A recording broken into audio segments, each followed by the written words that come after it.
सुल्ताने Karbala को हमारा सलाम हो, जानाने मुस्तफा को हमारा सलाम हो, सुल्ताने करबला को सलाम।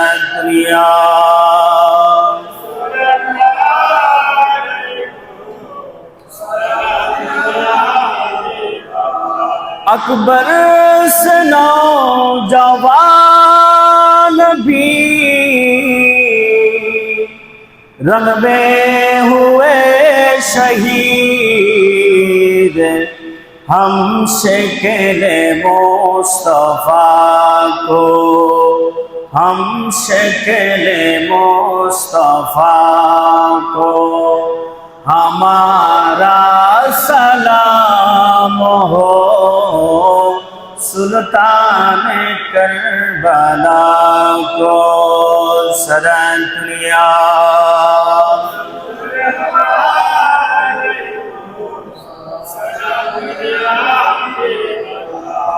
अजगर की नन्हे जान भी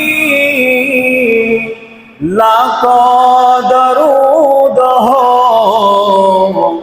मासूम बेखता को, मासूम बेखता को हमारा सलाम हो, सुल्ताने करबला को सलाम।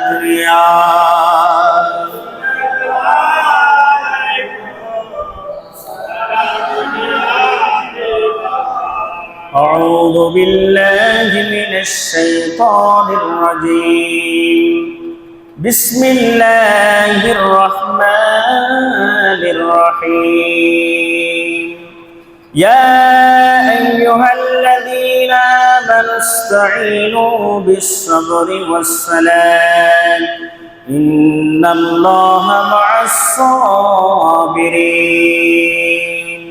صدق الله مولانا العظيم وصدق رسوله النبي الحبيب الكريم ونحن على ذلك لمن الشاهدين والشاكرين مولاي صل وسلم وبارك عليه মুআজ্জিজ মুহতারাম হাজিরিন, সম্মানিত আমার সাবরি কেন্দ্রীয় জামে মসজিদের শ্রদ্ধেয় মুসল্লিগণ, মুরব্বীগণ, আমার ডেনে বামে উপস্থিত আমার উস্তাদের সমতুল্য উস্তাদগণ, মাইকের আওয়াজ যতটুকু যাচ্ছে ওয়াজ ও নসিহা শ্রবণ করার লক্ষ্যে যারা উজু কালাম বানিয়ে অপেক্ষমান হয়েছেন, শ্রদ্ধেয় মা ও বোনেরা, রহিমানি ওয়া রাহমাতুল্লাহ, আবারও সালাম দিচ্ছি। আসসালামু আলাইকুম ওয়া রাহমাতুল্লাহি তাআলা ওয়া বারাকাতুহু। আল্লাহ সুবহানাহু তাআলার দরবারে লাখো কোটি শুকরিয়া আদায় করছি যে মহান সুবহানাহু তাআলা আমাদেরকে মোবারকময় মাসে, মোবারকময় দিনে দুনিয়ার কোনো কাজে লিপ্ত না করে আল্লাহর ঘর মসজিদে এসে বসে ইবাদত বندگی তথা আলোচনা শ্রবণ করার সুযোগ করে দিয়েছেন। সে মওলা মুনিবের দরবারে শুকরার্থ বলি আলহামদুলিল্লাহ। সাথে সাথে আকায়ে নামদার তাজদারে মদিনা, দো জাহানের সরদার নবী মুহাম্মদুর রাসূলুল্লাহ সাল্লাল্লাহু আলাইহি ওয়াসাল্লামের রওজায়ে পাকে ভক্তি, মায়া, মোহাব্বত, শ্রদ্ধা নিয়ে সালাতু সালাম পেশ করি। আসসালাতু ওয়াসসালামু আলাইকা সাইয়্যিদি ইয়া রাসূলুল্লাহ, আসসালাতু ওয়াসসালামু আলাইকা সাইয়্যিদি ইয়া হাবিবাল্লাহ, আসসালাতু ওয়াসসালামু আলাইকা সাইয়্যিদি ইয়া রাহমাতাল লিল আলামিন। সম্মানিত হাজিরিন, গত জুমায় আপনারা আলোচনা শুনেছেন আওলাদুর রাসূলকে কিভাবে মহব্বত করতে হয়। আওলাদুর রাসূলকে মহব্বত করলে আমাদের পরিণতি কেমন হবে। আর আওলাদুর রাসূল ইমাম আলী মাকাম, ইমামুশ শুহাদা, ইমামুল কারবালা, ইমাম হুসাইনের সপরিবারকে সাহাবায়ে কেরামরা কিভাবে মহব্বত করেছে, খলিফাতুল মুসলিমিনরা কিভাবে মহব্বত করেছে, ওই আলোচনা শুনেছেন। সেই ধারাবাহিকতায় আলহামদুলিল্লাহ আমাদের সাপুরি কেন্দ্রীয় জামে মসজিদে শুহাদায়ে কারবালা মাহফিলের স্মরণে আলোচনা হয়েছে। আমি গুনাহগারও মুখতাসার আলোচনা করেছিলাম ইমাম আলী আসগর কিভাবে শহীদ হয়েছে ময়দানে কারবালা। ইমাম আলী আকবর দীর্ঘক্ষণ কিভাবে যুদ্ধ করেছে, যুদ্ধ করে শহীদ হয়েছে, সেই আলোচনা আপনারা শুনেছেন। পরপরে আমাদের শুহাদায়ে কারবালার মাহফিলের মধ্যে একজন মেহমান এসেছে, আমাদের সকলের পরিচিত জাহাঙ্গীর হুজুর। উনিও সুন্দর আলোচনা করেছে। উনি ইমাম হুসাইনের শহীদ পর্যন্ত আলোচনা করেছে। ইনশাল্লাহ আমি এরপর থেকে শুরু করবো ইনশাল্লাহ। তো শুরুতে যে একটি আয়াতে কারিমা তেলাওয়াত করেছি, আল্লাহ পাক সুবহানাহু তাআলার যদি দয়া হয়, রাসূল কারীমের যদি নেক নজর হয়, আমার সামনে উপস্থিত আমাদের আপনাদের যদি দয়া হয়, কোরআন এবং হাদিস থেকে কয়েকটি কথা বলে আমার মুখতাসার সংক্ষিপ্ত বক্তব্য ইতি টানব ইনশাআল্লাহ তাআলা। তো ইমাম আলী মাকাম ইমাম হুসাইন ময়দানে কারবালার মধ্যে শহীদ হয়েছে। সে শহীদরত অবস্থায়ও আমাদেরকে শিক্ষা দিয়ে গেছে। কথা বলুন ঠিক কিনা? ইমাম আলী মাকাম এজিদিরা, মুনাফিকরা, শিমাররা, ইবনে জিয়াদরা ময়দানে কারবালার মধ্যে যখন ইমাম আলী মাকামকে, ইমাম হুসাইনকে যখন শহীদ করে দিচ্ছে, তখন ইমাম আলী মাকাম থেকে আমরা দুইটা শিক্ষা গ্রহণ করতে পারি। এক নম্বর শিক্ষা হচ্ছে আল্লাহ পাক সুবহানাহু তাআলা কালামে মজিদের মধ্যে উল্লেখ করে দিয়েছে, ইয়া আইয়ুহাল্লাযীনা আমানু, হে ঈমানদারগণ, ইসতাঈনু, তোমরা আল্লাহর কাছে প্রার্থনা করো, বিসসবরি, সবরের মধ্যে দিয়ে, ওয়াসসালাত, সালাতের মধ্যে দিয়ে। জোরে বলুন সুবহানাল্লাহ।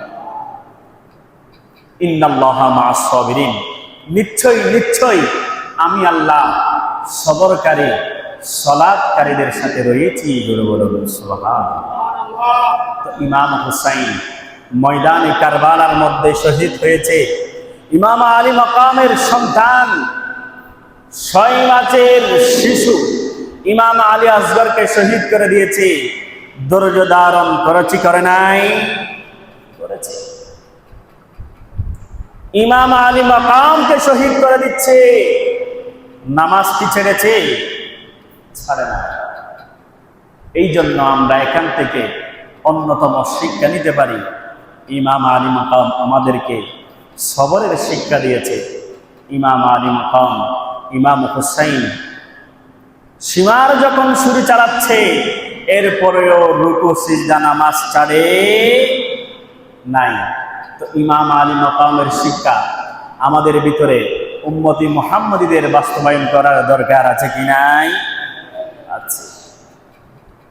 সম্মানিত হাজিরিন,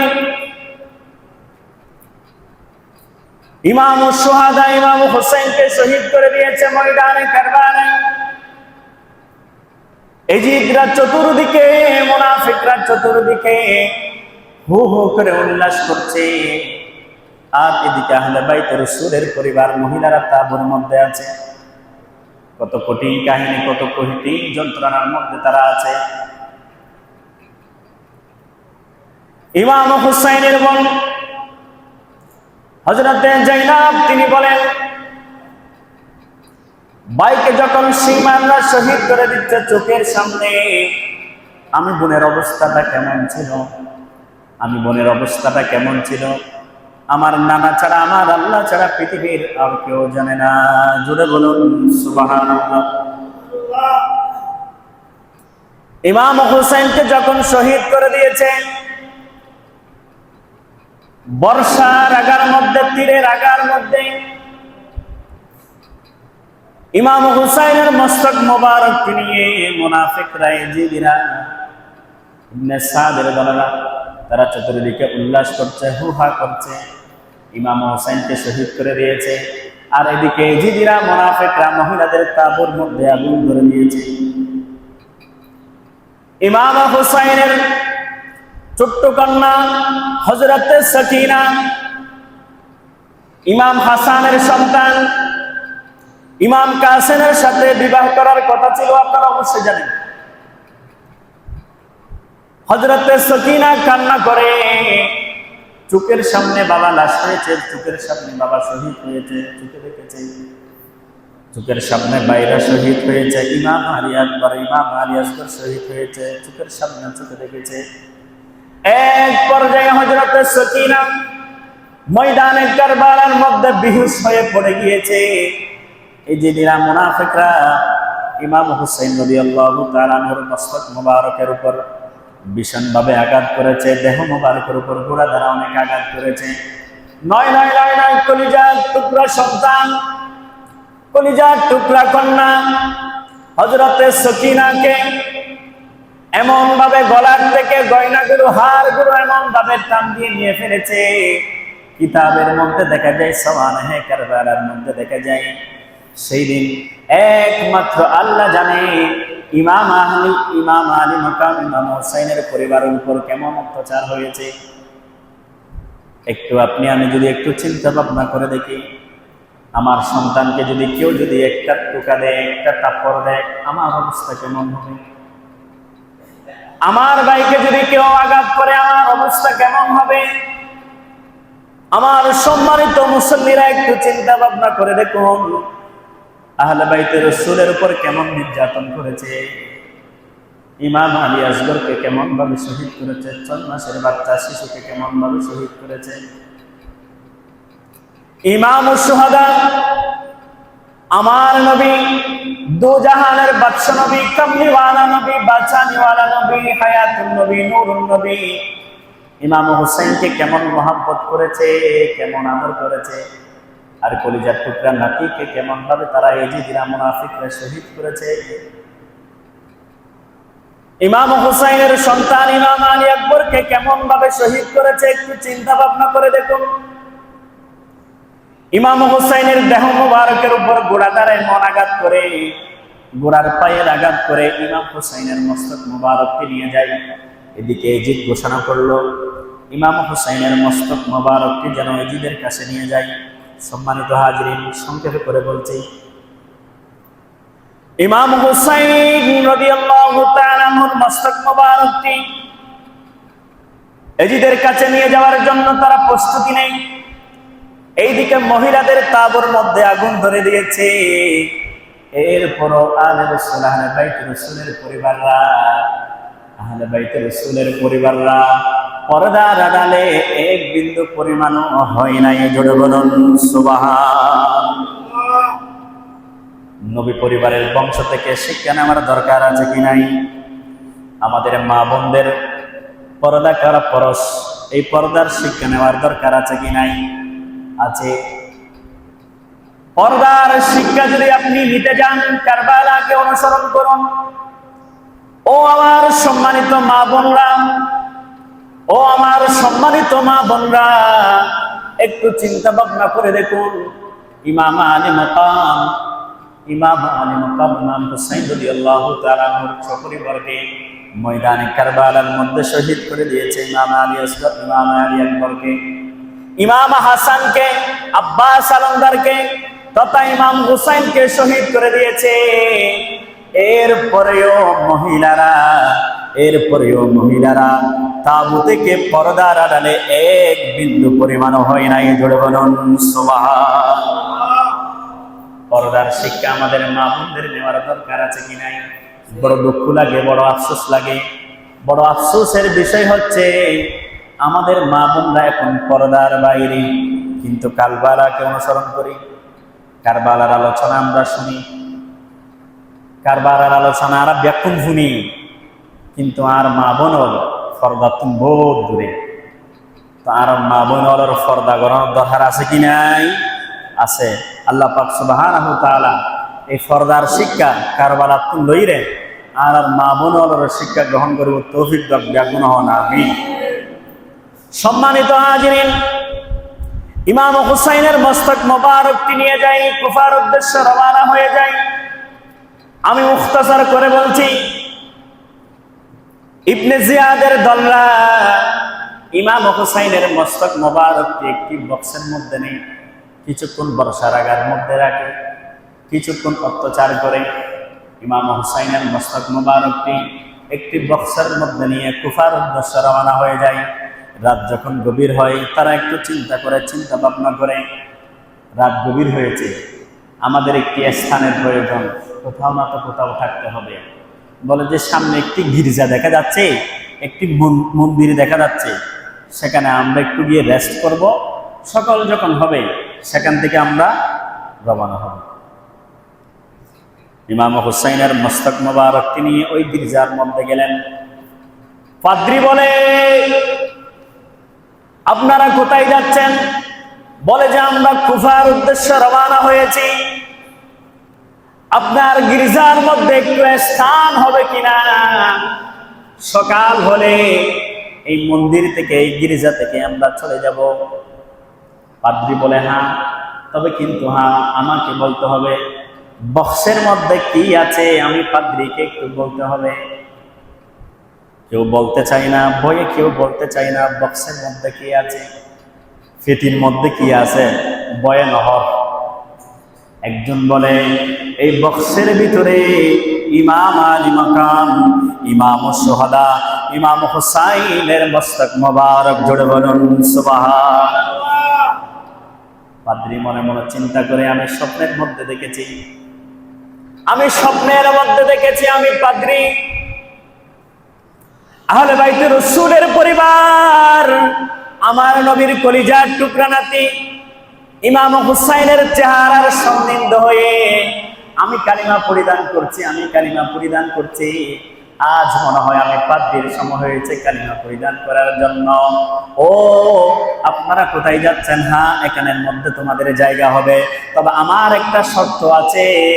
ওই শর্তটা হচ্ছে ইমাম হুসাইনের মস্তক মোবারকটি আমি পাদ্রীকে দিতে হবে, জোরে বলুন সুবহানাল্লাহ। চিন্তা করে দেখুন সম্মানিত হাজিরিন, মুসলমান হয়ে আহলে বাইতে রাসূলকে চিনে নাই, একজন পাদ্রী হয়ে চিনেছে, সুবহানাল্লাহ। মুসলমান হয়ে চিনে নাই, মুনাফিক হয়েছে চিনে নাই। এই জন্য আমার আল্লাহ কালামে পাকের মধ্যে বলেছে, ইন্নাল্লাযীনা ইউযুনাল্লাহা ওয়া রাসূলাহু লা'নাহুমুল্লাহু ফিদ দুনিয়া ওয়াল আখিরাহ।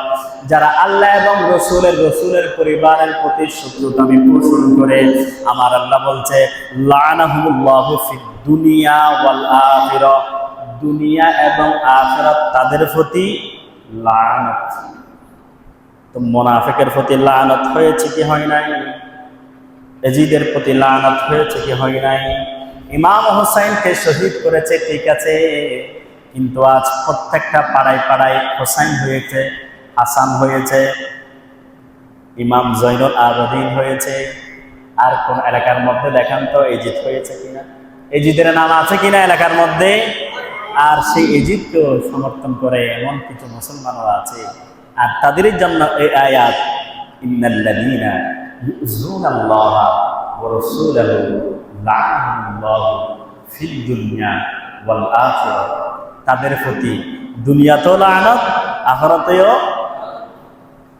সম্মানিত হাজির, বলতে চেয়েছিলাম ইবনে জিয়াদরা রওনা হয়েছে।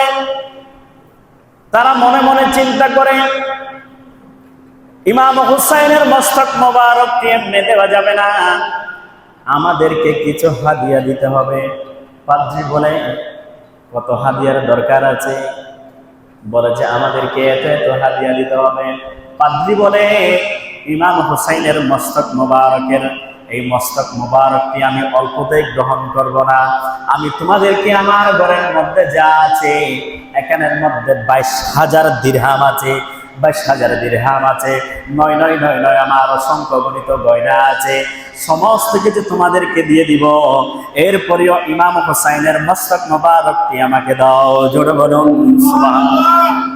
হায় হায়, পাদ্রী হয়ে চিনেছে আর মুসলমান হয়ে জুব্বা পড়ে, পাগড়ি পড়ে, নামাজ পড়ে তারা ইমাম হুসাইনের পরিবারকে তারা চিনে। ইমাম হুসাইনের সংক্ষেপে করে বলছি, ইমাম হুসাইনের মস্তক মোবারকটি নিলেন, পাদ্রী তার ওয়াইফকে ডাকলেন, ও আমার বিবি রে, তোমাকে তো আমি কখনো বলি নাই, কখনো আমি শেয়ার করি নাই, বলার প্রয়োজন আমি মনে করি নাই, ভয় পেয়েছি আমি তোমাকে। ইমাম হুসাইন আহলে বাইতে রাসূলকে আমি অনেকবার স্বপ্নের মধ্যে দেখেছি আমি কালিমা পরিধান করছি।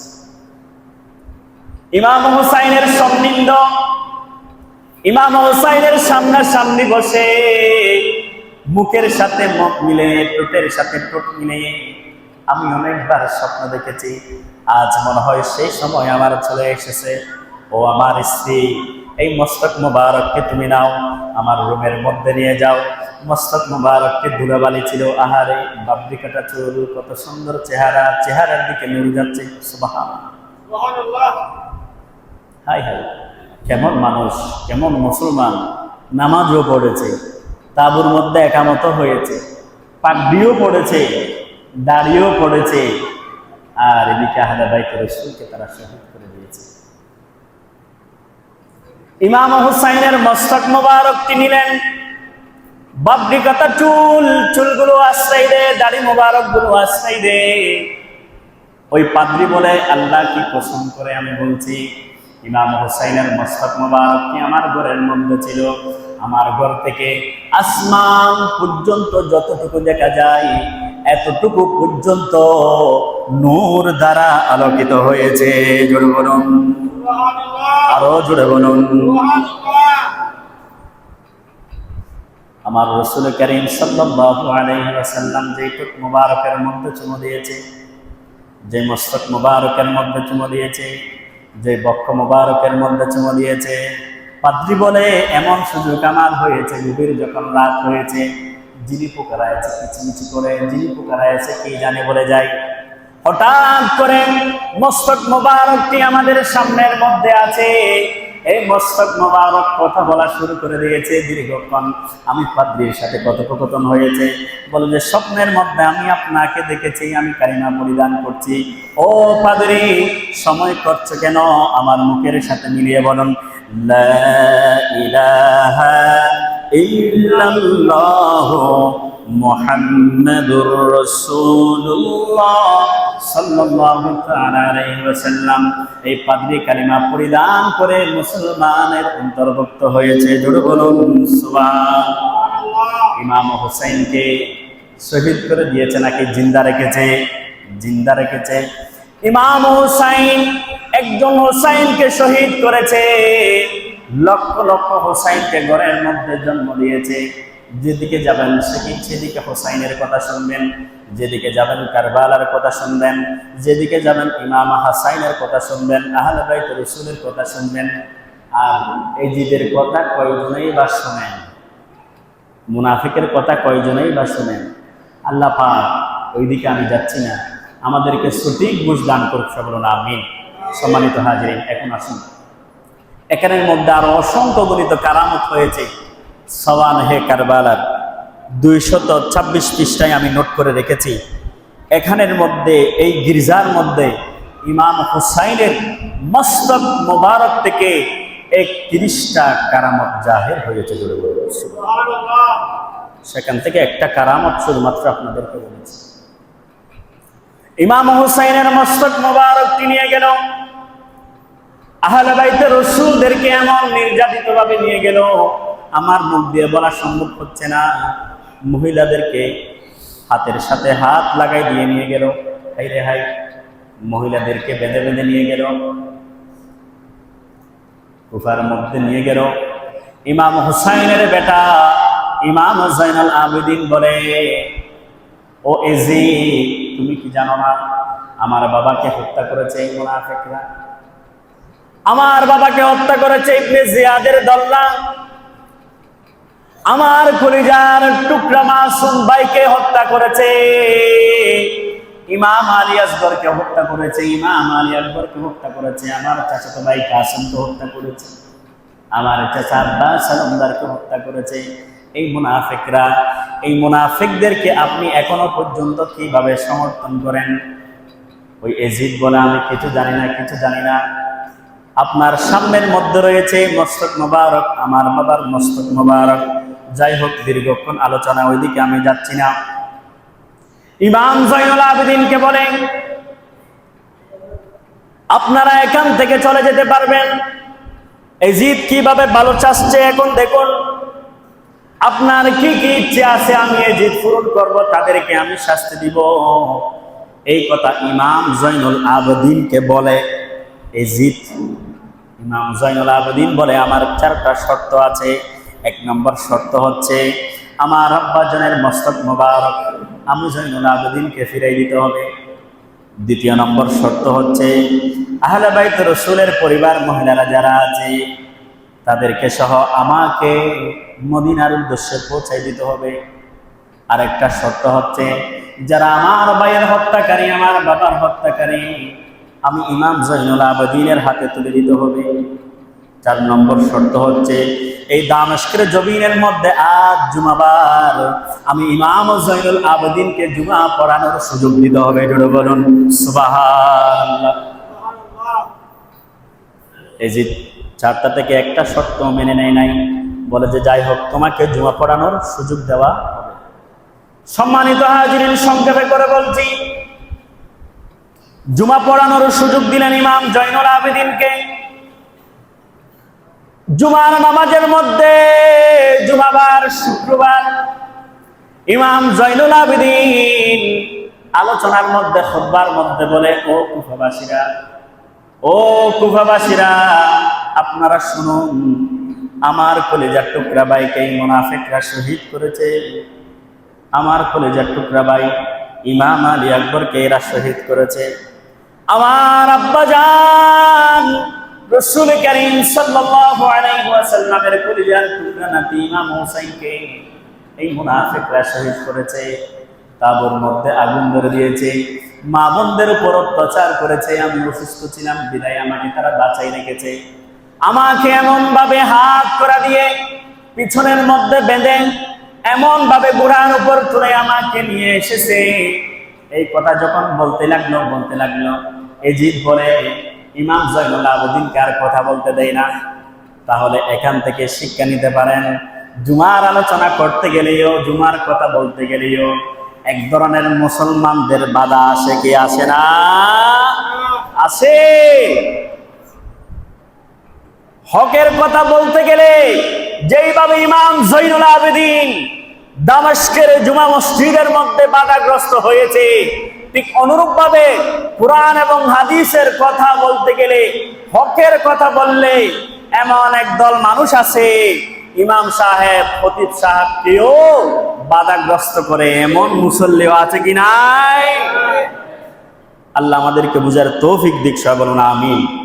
ওইদিকে যাচ্ছে না, বুঝে নেন। সম্মানিত হাজিরিন, বলতে চেয়েছিলাম ইমাম জাইনুল আবেদিন দামেস্কের জমিনের মধ্যে জুমার নামাজ আদায় করে, জুমার নামাজ আদায় করার পরে ইমাম জাইনুল আবেদিনকে এজিদ কথা দিয়েছে, কিন্তু একটা কথাও রাখে নাই, সেখানের মধ্যে আবার মুনাফিকি। যাই হোক, এমন ভাবে দীর্ঘক্ষণ আলোচনা, দীর্ঘক্ষণ কথোপকথন হয়েছে। ইমাম জাইনুল আবেদিনের একটা কথাও মানে নাই, বরং আহলে বাইত রাসূলের পরিবার মহিলাদের উপর বিভিন্ন রকমের টর্চার, নির্যাতন করেছে। জোরে বলুন নাউযুবিল্লাহ। তারাও তো মুসলমান ছিল, তারাও তো জুব্বা পড়েছে, তারাও তো পাগড়ি পড়েছে। সুতরাং এখান থেকে আমাদের শিক্ষা নিতে হবে, জুব্বা পড়লে, পাগড়ি পড়লে ঠিক আছে, মুসলমান দাবি করা যায়, হাকিকতন তারা কখনো মুসলমান নয়। জানতে হবে, আমাদের বুঝতে হবে। এতটুকু পর্যন্ত আমি আপনাদেরকে বলেছি।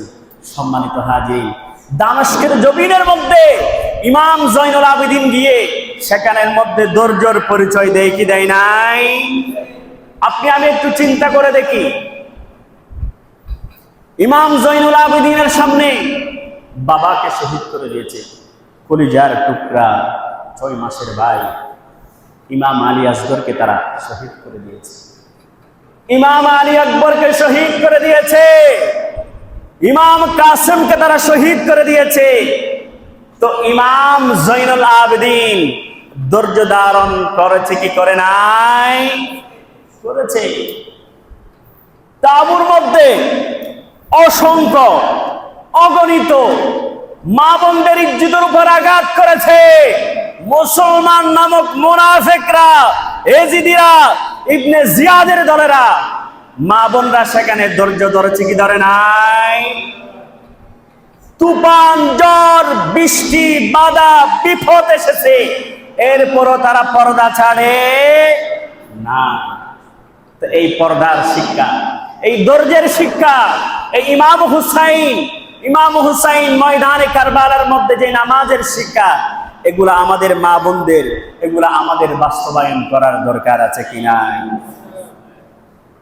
কারবালাকে যেভাবে আমরা স্মরণ করি, ঠিক সেইভাবে কারবালাকে আমাদের অনুসরণ করার দরকার আছে কি নাই?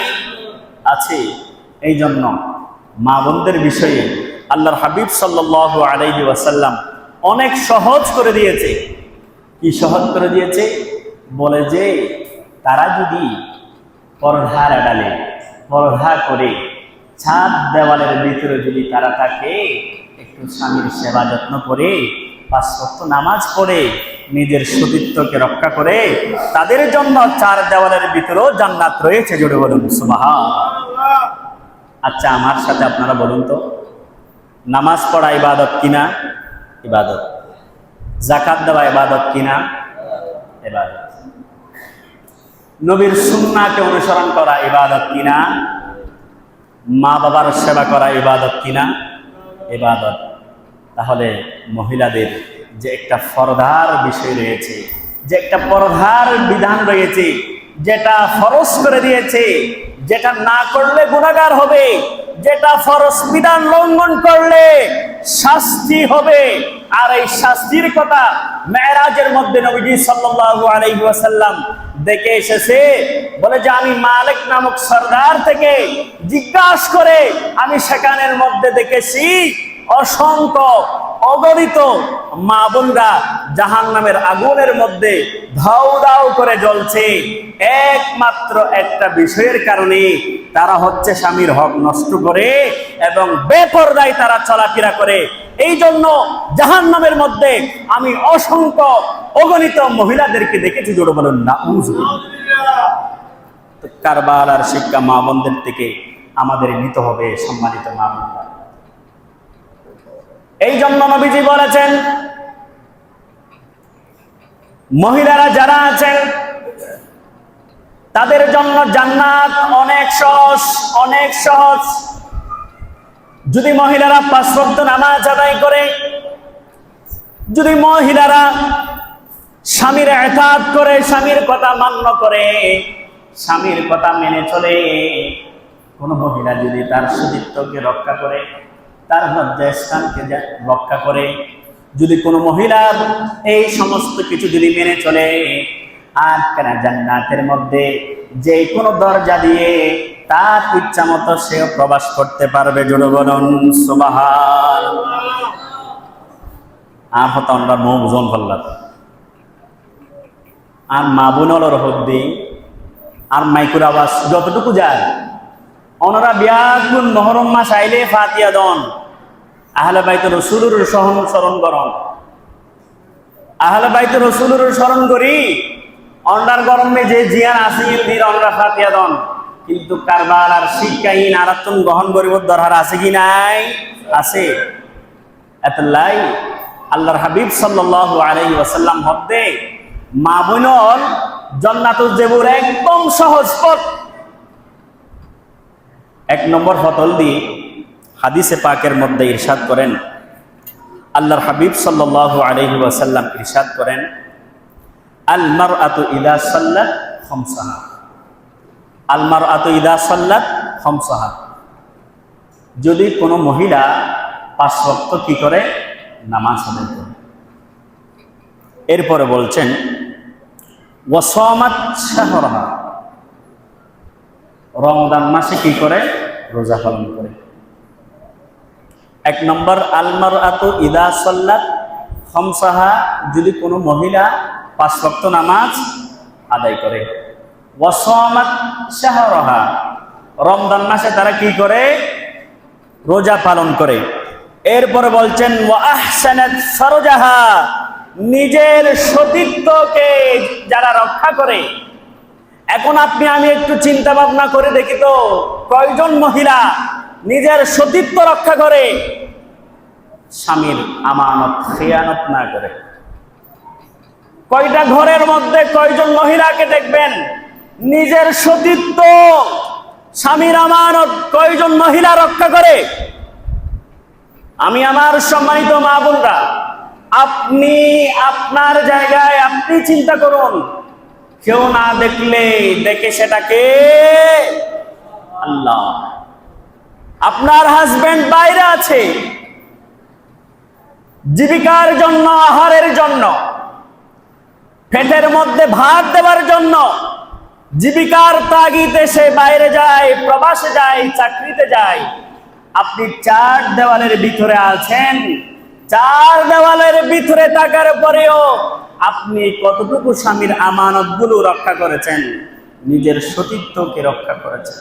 আমি আপনাদের কাছে এই প্রশ্ন রেখে যাচ্ছি, আপনি আপনার বিচার করুন।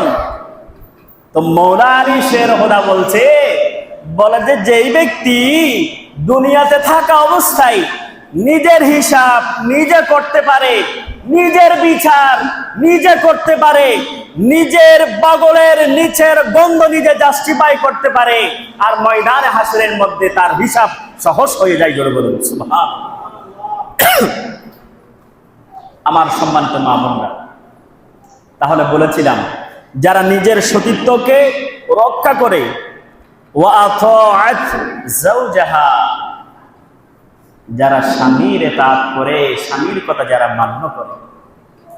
আমার কথা, আমার প্রশ্ন হচ্ছে, আমাদের কয়জন মা বোন স্বামীর কথা মান্য করি, স্বামীর হতা মানি? কয়জন মা বোন স্বামীর হতা মানি চলি? আপনি মহিলা যদি, আপনি মা বোন যদি স্বামীর কথা অমান্য করে ইবাদত করতে করতে করতে করতে যদি কাখের মতো আপনার কপালটা কালো করে ফেলেন, হজ করতে করতে যদি কোনো অগানা অহিসাব ছাড়া যদি হজও করেন, আপনার প্রতি যদি আপনার স্বামী, আপনার হাজবেন্ড যদি বিন্দু পরিমাণও যদি অসন্তুষ্ট থাকে, আপনার জন্য জান্নাত হারাম, আপনার জন্য জান্নাত হারাম। জোরে বলুন নাউযুবিল্লাহ। আপনি ইবাদতি মানি, আপনি হজকারী মানি, আপনি যাকাতকারী সেটাও মানি, কিন্তু আপনার প্রতি আপনার স্বামী অসন্তুষ্ট, আপনার প্রতি আপনার স্বামী, আপনার হাজবেন্ড অসন্তুষ্ট। এত কিছু ইবাদত করার পরেও, এত ইবাদতে হওয়ার পরেও আপনার স্বামী যদি আপনার প্রতি অসন্তুষ্ট হয়, আপনার জন্য জান্নাত হারাম।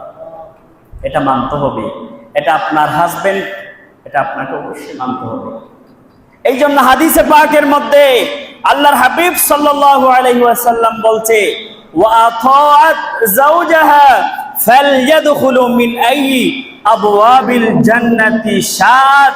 বলে যে এই 4টা বিষয় যেই মহিলার ভিতরে থাকে, যেই মহিলা 5 ওয়াক্ত নামাজ পড়ে, রমাদান মাসে সিয়াম সাধনা করে আর নিজের সতীত্বকে রক্ষা করে নয় নয় নয় নয় নিজের স্বামীর ইতাআত করে, নিজের স্বামীর কথা মানে, স্বামীর আদেশ মানে, স্বামীর ইতাআত করে, স্বামীকে মেনে চলে, আর সেই মহিলা ফালইয়াদখুলু মিন আইয়ি আবওয়াবিল জান্নাতি সাত, আটখানা জান্নাতের মধ্যে, আটখানা দরজার মধ্যে যেই দরজা দিয়ে ঢুকতে মন চাই ওই মহিলা সেই দরজা দিয়ে ঢুকতে পারবে। জোরে বলুন সুবহানাল্লাহ। এখন আপনি যদি আমাকে বলেন হুজুর আমি নামাজ পড়ি কিন্তু পর্দা করি না, হুজুর আমি হজ করি কিন্তু ঘরে আমি পর্দা করি না, এই জন্য কোন একদিন আপনাদেরকে একটা হাদিসে পাকের কথা বলেছিলাম, একজন মহিলা কয়জন ব্যক্তিকে জাহান্নামে নিয়ে যায়, তার ঘরের মধ্যে যদি তার বাবা থাকে, সেই বাবা যদি তাকে উপযুক্ত শিক্ষা দিতে না পারে। হ্যাঁ আমি মানি আপনি শিক্ষার জন্য তাকে কলেজে পাঠিয়েছেন, আলহামদুলিল্লাহ, শিক্ষার জন্য তাকে ভার্সিটির মধ্যে পাঠিয়েছেন, কিন্তু আমি এখান থেকে তো মানিকের দোকানে গাড়ির মধ্যে তুলে দিয়েছি, এখান থেকে তো যাতায়াত আরো অনেক দূরে আছে, সেই পথের মধ্যে তো আমার মেয়ে কি করেছে সেটা তো আমি আর খবর রাখি না। আমি শিক্ষাকে আবার ছোট করছি না, আমি এখানে আপনার মেয়েকে কিভাবে আপনি লালিত পালিত করেছেন, এই যে মেয়ে যে আপনাদের কথা মানে না, আপনাদের কথা অমান্য করে, কিভাবে অমান্য করার সুযোগটা হয়েছে সেটাকে আমি বাবা করে দিয়েছি, অমান্য করার সুযোগ তো আমি করে দিয়েছি কিনা, পর্দার ভিতরে রেখেছি নাকি বেপর্দার ভিতরে রেখেছি, একটু রিকোয়েস্ট করেছে দামি ফোন কিনে দিয়েছি, একটু রিকোয়েস্ট করেছে তার চাহিদা মতো আমি সবকিছু দিয়েছি, কিন্তু তাকে আমি পর্দার বাইরে ছেড়ে দিয়েছি। এই জন্য হাদিসে পাকের মধ্যে বলছে একজন মহিলা তার ঘরের মধ্যে যদি তার বাবা থাকে, সেই মহিলাকে যদি শিক্ষা দিতে না পারে বাবাকেও জাহান্নামে নিয়ে যাবে। তার ঘরের মধ্যে যদি মা থাকে, সেই মাও যদি তাকে শিক্ষা দিতে না পারে মাকেও সেই মহিলা জাহান্নামে নিয়ে যাবে। আর তার স্বামী যদি থাকে, তার হাজবেন্ড যদি থাকে, তাকে যদি শিক্ষা দিতে না পারে সেই হাজবেন্ডকেও মহিলা জাহান্নামে নিয়ে যাবে। জোরে বলুন নাউযুবিল্লাহ। আর ঘরের মধ্যে এমন কিছু হাজবেন্ডও আছে শিক্ষা দিতে পারে না, তাগিদ দিতে পারে না মহিলাদেরকে, এগুলাকে আল্লাহর হাবিব দয়ুস বলেছে। বলো তুই দুনিয়ার নতাইস মেরি ভারি মেরি একবারে সিরিরে দুনিয়া তুই দেশগুই কিরকম পুরুষ নিজের সন্তানকে, নিজের কন্যা সন্তানকে শিক্ষা দিতে না পারে, এটা আবার কেমন পুরুষ? নিজের স্ত্রীকে শিক্ষা দিতে না পারে, এটা আবার কেমন পুরুষ? তো এটা তো পুরুষ হয়ে তো আল্লাহ নেই। তো এই জন্য আল্লাহর হাবিব সাল্লাল্লাহু আলাইহি ওয়াসাল্লাম বলেছে এই সমস্ত পুরুষদের বিষয় আমি রাসূল কারীম বলেছি আদ-দুয়ুস লা ইয়াদখুলুল জান্নাহ, দয়ুস কখনো জান্নাতে প্রবেশ করবে না। এই জন্য আমার সম্মানিত মা বোনরা, আমি আপনাদেরকে বলেছি, আমি আপনাদেরকে হাত জোর করে বলেছি, আমি আপনাদেরকে হাত জোর করে বলে যাই as-salatu liwaqtiha, 5 ওয়াক্ত নামাজ আদায় করুন। আপনারা 5 ওয়াক্ত নামাজ আদায় করুন। ঘরের মধ্যে স্বামী থাকলে স্বামীর কথা মেনে চলুন, স্বামীর ইতাআত করুন। আপনার স্বামীর কাছে আপনার জান্নাত আছে, আপনার স্বামীর কাছে আপনার জান্নাত রয়েছে। আপনার সতীত্বকে আপনি রক্ষা করুন। এই যে আমি যদি একটু চিন্তা ভাবনা করে দেখি, আমার মসজিদের সামনে যে গাছ আছে, আর তো বাসকেলে বাসায় জাম্বুরা গাছগুলি হই, মনে করেন উগ্র জাম্বুরের একবারে অনেক ফলিতিন মামিরে 1 মাস 2 মাস 3 মাস 5 মাস 6 মাস রাখি দিও। 6 মাস পরে যদি ফলিতিন খুলিস তাহলে কত সুন্দর জিনিস একবার অনাজিল্লে চাই অনেলে পাবেন, আর একবার উদ্যে শাহবাগি ফর্দা সারা বেফর্দাই ইবেরে চাইলে অনেক ইয়েও চিন্তা ভাবনা করি রাখুন না। এতলা আমি বুঝবিল্লা হদ্দি সম্মানিত হাজিরিন, পর্দার ভিতরে রাখুন আপনার কন্যা সন্তানকে, আপনার স্ত্রীকে পর্দার ভিতরে রাখুন। আপনি জানেন না, আপনি টাকা দেন, মাসে 30-40 হাজার টাকা দেন, আর এই টাকা কিভাবে আপনার স্ত্রী খরচ করে এটার খবর আপনি রাখুন। আহারের জন্য, জীবিকার জন্য, খাওয়ার জন্য বাজার করতে দিতে হচ্ছে, পর্দা করে যান, পর্দা করে যান, পর্দা করে যান। বেপর্দায় কেন আপনি বাজারের মধ্যে ঘুরবেন? আরে ভাই, আরে আমার মহিলারা যেভাবে সাজ গোছ করে নিজের শরীরকে দেখাই মেহেদি অনুষ্ঠানের মধ্যে যান, সেইভাবে স্বামীর কাছে কোনোদিন সেজে গুজে আসছেন? তা হাদিসে পাক তো বলেছে সেজে গুজে স্বামীর কাছে যান, বাইরে না। আর এখন আমরা স্বামীর কাছে যেতে চাই না, যেটা সিরা একবারে সিরে সারে জিয়েন আসি ইয়েন ফরির যদি স্বামীর আছে, আর জিয়েন একবারে সুন্দর সারে জিয়েন আছে ইয়েন ফরির মিশের বেড়ারা দাহাবুল্লাহ আর ইন অনুষ্ঠান বুঝেছে। তো ইন হইলে তো আর উজুর খারাপ, আর একটু বেশি করে বললাম আর বাদ বন্ধ হয়ে যাবে। এখানে দরুদ শরীফ পড়ুন, সালাত দুনিয়া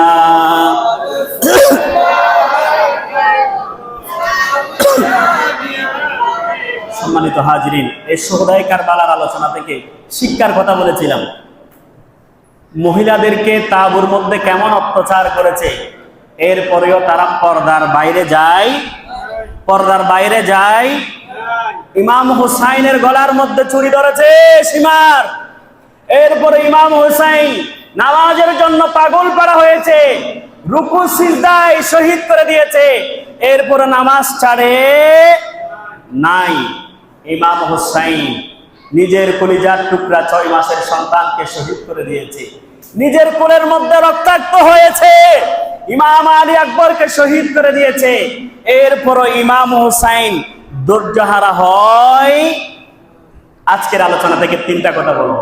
আমাদের মা বোনদেরকে যেভাবে আহলে রাসূল ইমাম হুসাইনের পরিবাররা যেভাবে পর্দাহারা হয় নাই, সেই পর্দার শিক্ষা আমাদের মা বোনদের নেওয়ার দরকার আছে কি নাই?